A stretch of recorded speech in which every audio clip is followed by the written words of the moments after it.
ইসরায়েলে ইরানের সবথেকে বড় ও ভয়াবহ হামলা, আকাশ জুড়ে আগুনের গোলা, কাঁপছে তেল আবিব।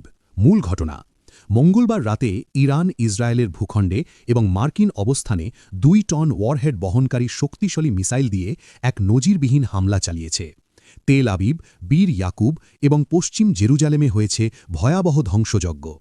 যুদ্ধের ভয়াবহতা, এর পাল্টা জবাবে যুক্তরাষ্ট্র ও ইসরায়েল তেহরানের মেহরাবাদ বিমানবন্দর, কোম, নাতাঞ্জ এবং ইসফাহানে বিমান হামলা চালিয়েছে।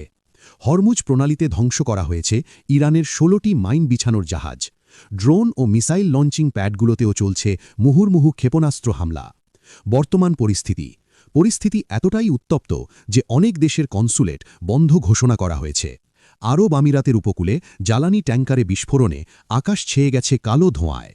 মধ্যপ্রাচ্যের এই যুদ্ধের সর্বশেষ আপডেট পেতে